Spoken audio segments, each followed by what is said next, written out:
Willkommen zu den Übungsgesprächen auf Deutsch. Mach dich bereit, dein Deutsch zu üben und flüssiger zu sprechen. Untertitel gibt's in vielen Sprachen. Aktiviere sie in den Einstellungen. Den PDF-Link findest du in der Beschreibung. Bitte Like und Abo dalassen, dein Wunschthema kommentieren und den Hype-Button drücken, damit das Video mehr Sichtbarkeit bekommt. Los geht's! Hallo Tom, wie geht es dir heute? Hallo Emily, mir geht es gut, danke. Und dir? Mir geht es auch gut. Heute möchte ich über Nachrichten sprechen. Liest oder schaust du gerne Nachrichten? Ja, das tue ich. Ich halte mich gerne darüber informiert, was in der Welt passiert. Ich nutze verschiedene Nachrichtenplattformen. Ich lese Zeitungen, schaue Fernsehnachrichten und checke Nachrichten online. Das ist großartig. Ich nutze auch viele Nachrichtenplattformen. Ich lese morgens Zeitungen, schaue Nachrichten im Fernsehen und durchstöbere Nachrichtenwebseiten auf meinem Handy. Ich finde es wichtig zu wissen, was um uns herum passiert. Da stimme ich zu. Es gibt viele Möglichkeiten, Nachrichten zu bekommen. Jede Plattform hat ihren eigenen Stil. Zum Beispiel liefern Zeitungen detaillierte Informationen, Fernsehnachrichten sind schnell und visuell und Online-Nachrichten sind sehr schnell. Welche Plattform magst du am liebsten? Ich lese gerne Zeitungen. Ich genieße die langen Artikel und die ruhige Art, Nachrichten zu bekommen. Ich lese jeden Tag die lokale Zeitung. Sie hilft mir, meine Gemeinschaft besser zu verstehen. Das ist interessant. Ich lese oft Online-Nachrichten. Ich mag die Geschwindigkeit und die vielen Themen, die verfügbar sind. Ich benutze eine Nachrichten-App auf meinem Handy. In wenigen Minuten kann ich über Sport, Politik, Gesundheit und mehr lesen. Online-Nachrichten sind jetzt sehr beliebt. Sie sind leicht zugänglich und werden schnell aktualisiert. Aber manchmal habe ich das Gefühl, dass Online-Nachrichten zu kurz sein können. Ich vermisse die Details, die Zeitungen bieten. Ja, das stimmt. Einige Online-Artikel sind sehr kurz. Sie geben dir die Hauptidee, aber nicht alle Fakten. Ich mag es, dass Zeitungen die Dinge im Detail erklären. Sie haben viele Seiten und verschiedene Rubriken wie Wirtschaft, Kultur und Wissenschaft. Ich mag auch den Wirtschaftsteil. Ich lese über den Aktienmarkt und neue Unternehmen. Das hilft mir, mehr über die Wirtschaft zu lernen. Ich schaue abends Fernsehnachrichten. Ich genieße es, die Nachrichten auf dem Bildschirm zu sehen. Die Bilder und Videos machen die Nachrichten interessanter. Ich schaue oft einen lokalen Nachrichtensender. Sie berichten über unsere Stadt und manchmal über das Wetter. Das klingt schön. Ich schaue manchmal auch Fernsehnachrichten, besonders wenn es ein großes Ereignis gibt. Die Live-Berichterstattung ist spannend. Ich erinnere mich, dass ich einen Live-Bericht über ein Festival in unserer Stadt gesehen habe. Es war sehr schön, die Feierlichkeiten zu sehen. Ja, Live-Berichte sind sehr fesselnd.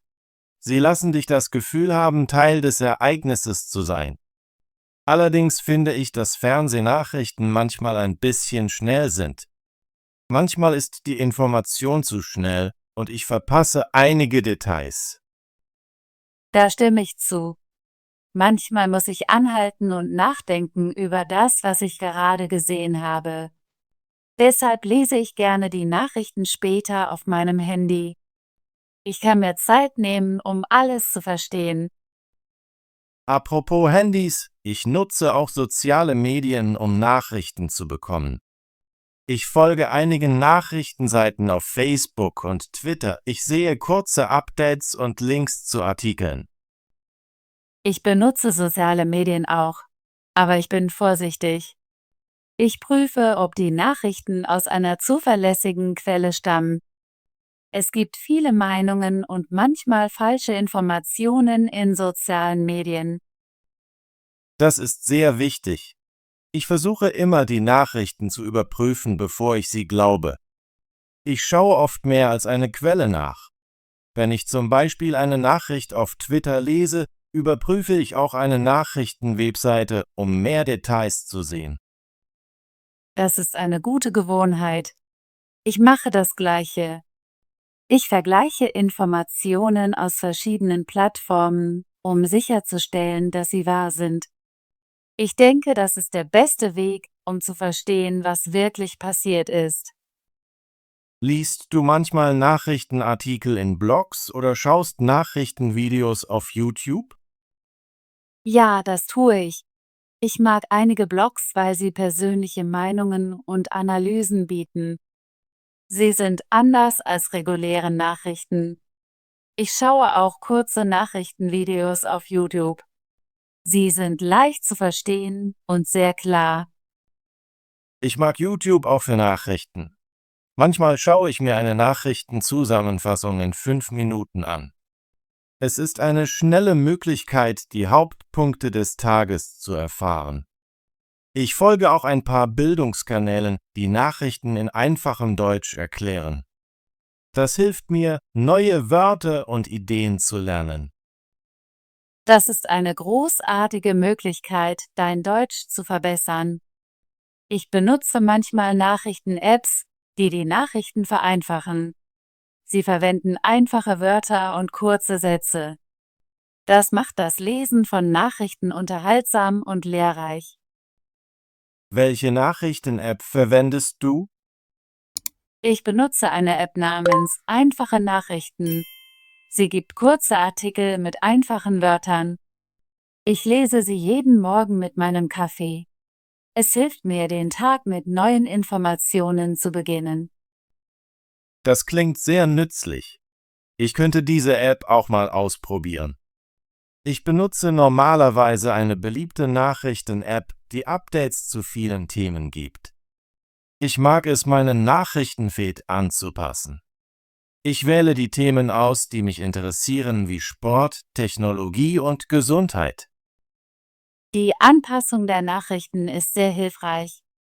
Das bedeutet, dass du die Nachrichten siehst, die dir am meisten am Herzen liegen.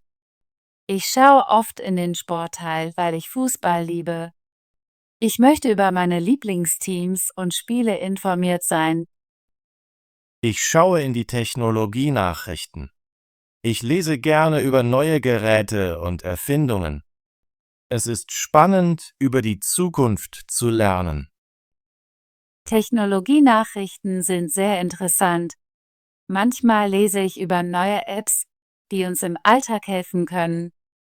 Ich lese auch Gesundheitsnachrichten. Ich möchte über neue Forschungen und Tipps für ein gesundes Leben informiert sein. Gesundheitsnachrichten sind wichtig, besonders jetzt. Sie helfen uns, über Krankheiten informiert zu bleiben und wie wir uns schützen können. Ich erinnere mich, einen Artikel über einen neuen Impfstoff gelesen zu haben. Er gab mir gute Informationen über Sicherheit und Wirksamkeit.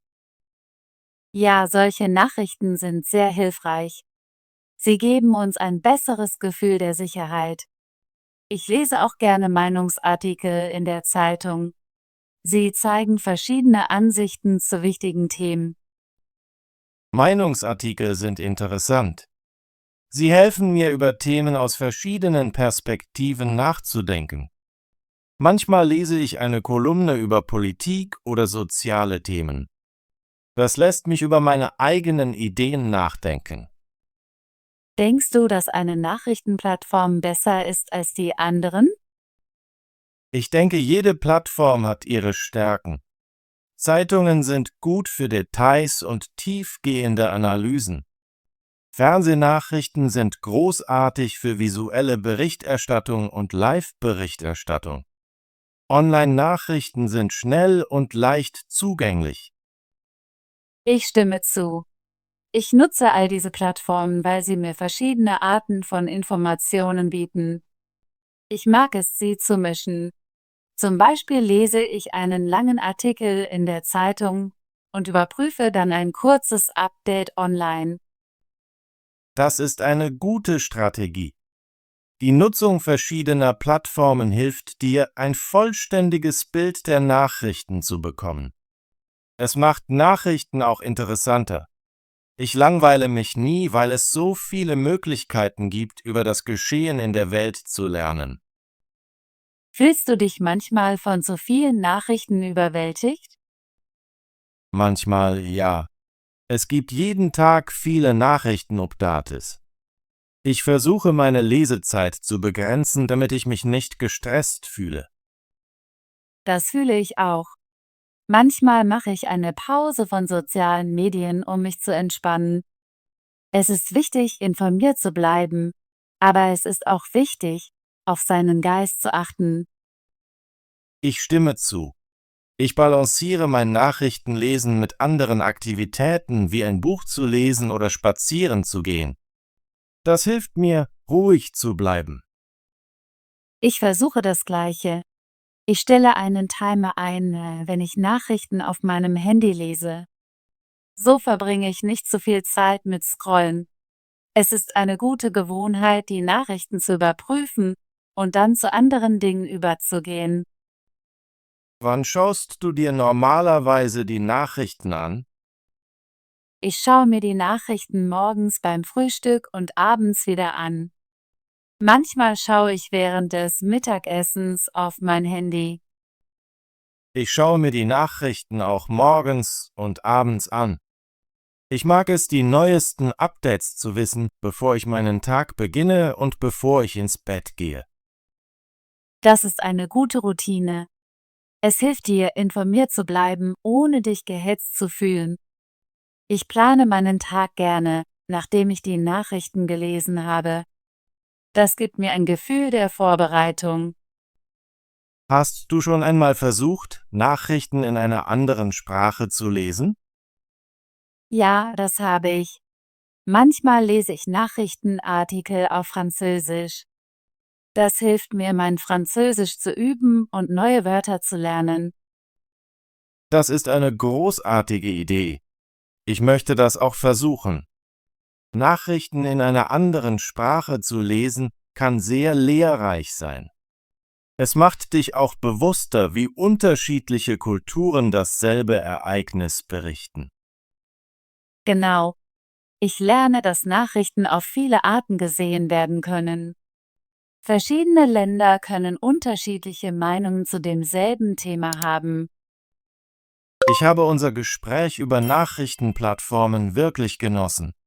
Es ist interessant zu vergleichen, wie wir unsere Informationen bekommen. Ja, ich stimme zu. Ich habe heute viel von dir gelernt. Ich werde versuchen, einige der Apps und Webseiten, die du erwähnt hast, zu nutzen. Ich werde auch mehr Meinungsartikel in der Zeitung lesen. Ich freue mich, meine Ideen mit dir zu teilen. Ich denke, wir nutzen beide Nachrichten, um informiert zu bleiben und neue Dinge zu lernen. Es ist wichtig, zuverlässige Quellen zu wählen. So können wir die Informationen, die wir erhalten, vertrauen. Absolut.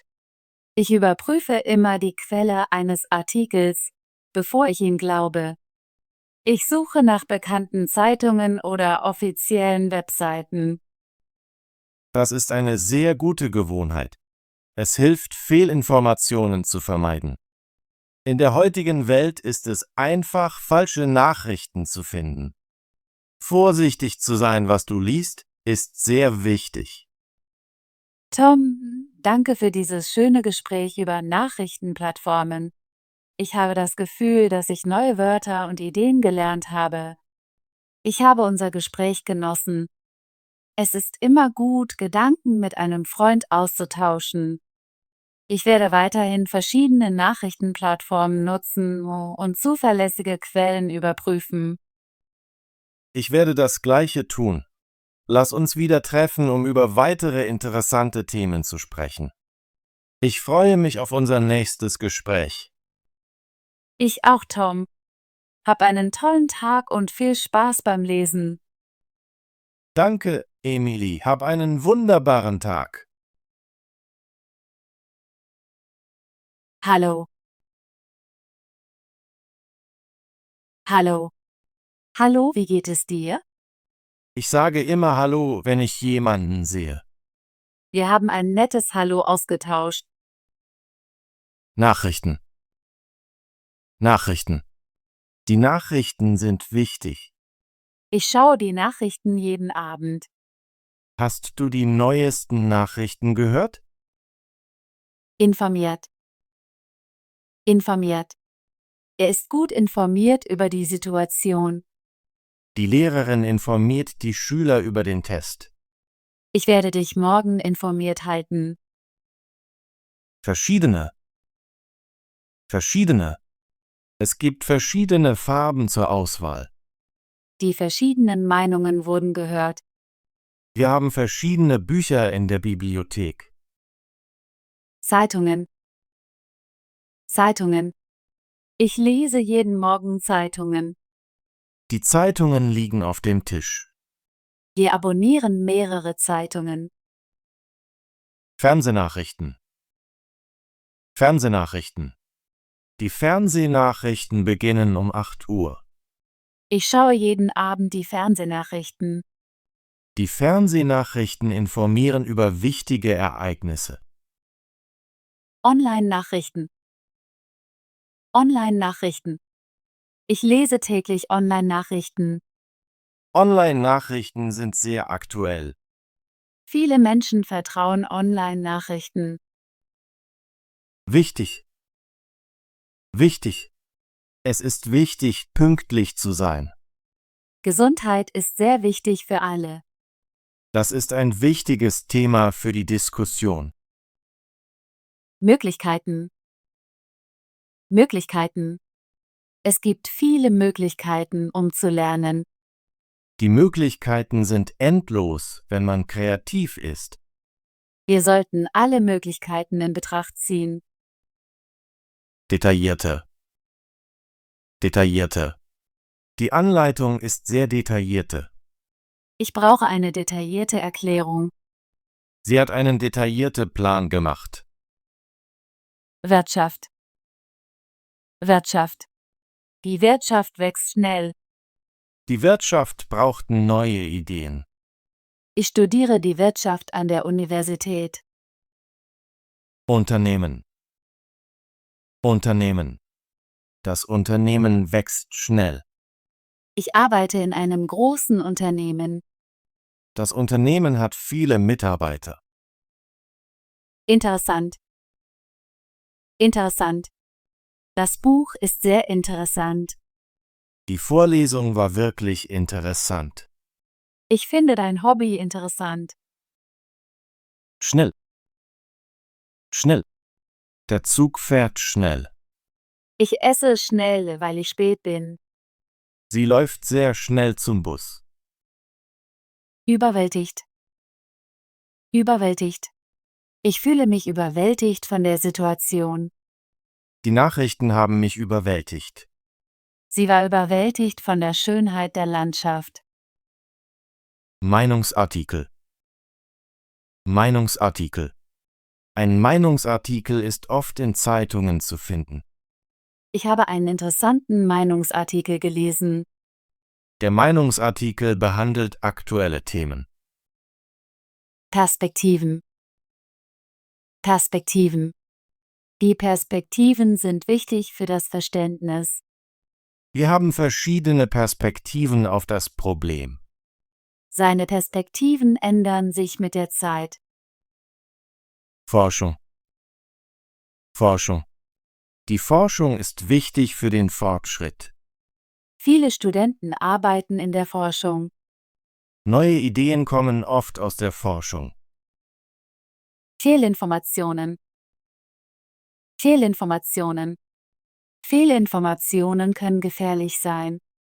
Es ist wichtig, Fehlinformationen zu überprüfen. Wir sollten Fehlinformationen nicht einfach glauben. Was diskutieren Emily und Tom in ihrem Gespräch?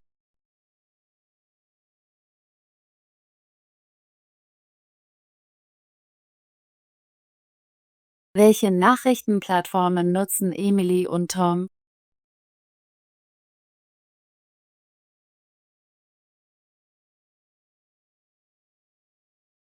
Was bedeutet das Wort überwältigt?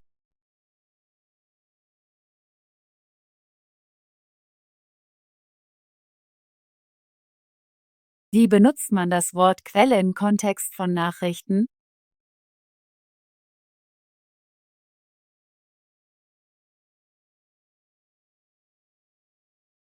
Großartige Arbeit! Möchtest du dein Deutsch üben und flüssiger werden? Bitte abonniere unseren Kanal und aktiviere die Benachrichtigungen, damit du keine unserer kostenlosen Übungsgespräche verpasst. Bis zum nächsten Video.